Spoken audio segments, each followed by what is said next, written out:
বদরের যুদ্ধে যান নবী করিম সাল্লাল্লাহু আলাইহি ওয়াসাল্লাম ও সাহাবায়ে কেরাম রাদিয়াল্লাহু তাআলা আনহু।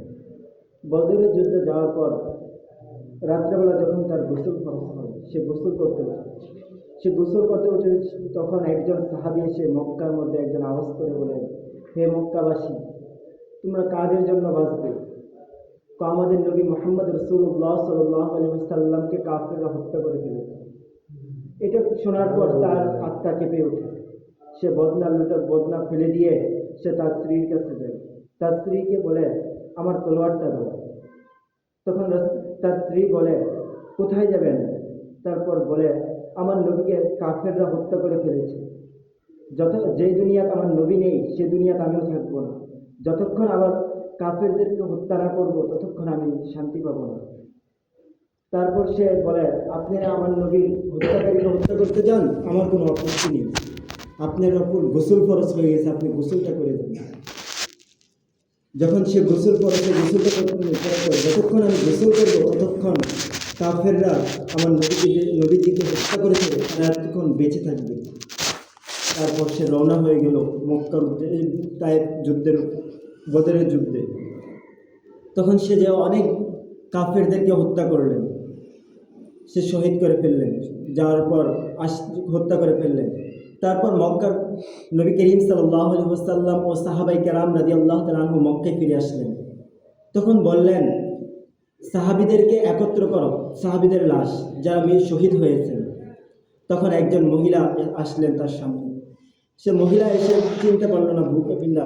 সে মহিলা বলল, ইয়া রাসূলুল্লাহ, আমার স্বামী সকাল আপনার যখন শুনল আপনার শহীদ করে ফেলেছে কাফেররা, তখন সে তার উপর গোসল ফরজ হয়েছিল, কিন্তু সে গোসল করেনি। সে চলে গেছে উহুদের যুদ্ধে, বদরের যুদ্ধে চলে গেছে। তারপর বলে, হানজালা কোথায়? পরে দেখে হানজালা নাই, তার চাচা। তারপর যে বলে, তাকে খুঁজো। পরে তার খুঁজে দেখবে তার লাশ, সবার লাশ পাওয়া গেছে, দুইজনের লাশ পাওয়া যাচ্ছে না, দুই সাহাবী, এক হানজালা রাদিয়াল্লাহু তাআলা ও হামজালা রাদিয়াল্লাহু তাআলা। তারপর সে পেরেশান হয়ে গেছে নবীজি সাল্লাল্লাহু আলাইহি ওয়াসাল্লাম। সে হানজালা রাদিয়াল্লাহু তাআলা যাওয়ার আগে বলে গেছিলেন তার স্ত্রীকে, যদি দেখা হয় তাহলে দুনিয়ায় হবে, যদি ফিরে আসি না হয় আখিরাতে দেখা হবে, সে হাসরের ময়দানে।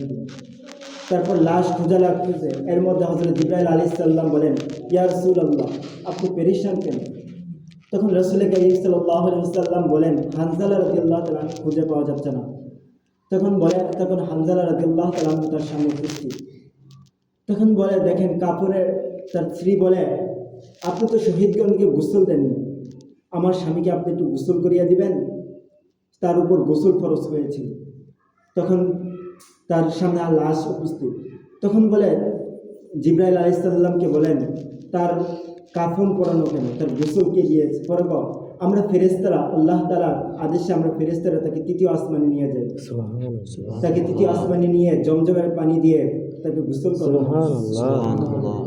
আল্লাহ তাআলা হযরত হানজালা রাদিয়াল্লাহু তাআলা আনহু কুরবানির উপর আল্লাহ তাআলা অত্যন্ত সন্তুষ্ট ছিলেন। তাই আল্লাহ তাআলা তার উপর আল্লাহ দয়া করে আল্লাহ তাআলা তাকে তৃতীয় আসমানে নিয়ে জমজমের পানি দিয়ে গোসল করেন। সুবহানাল্লাহ। একদিন হযরত উমর রাদিয়াল্লাহু তাআলা আনহু তার ওই ইসলাম গ্রহণ করার পূর্বে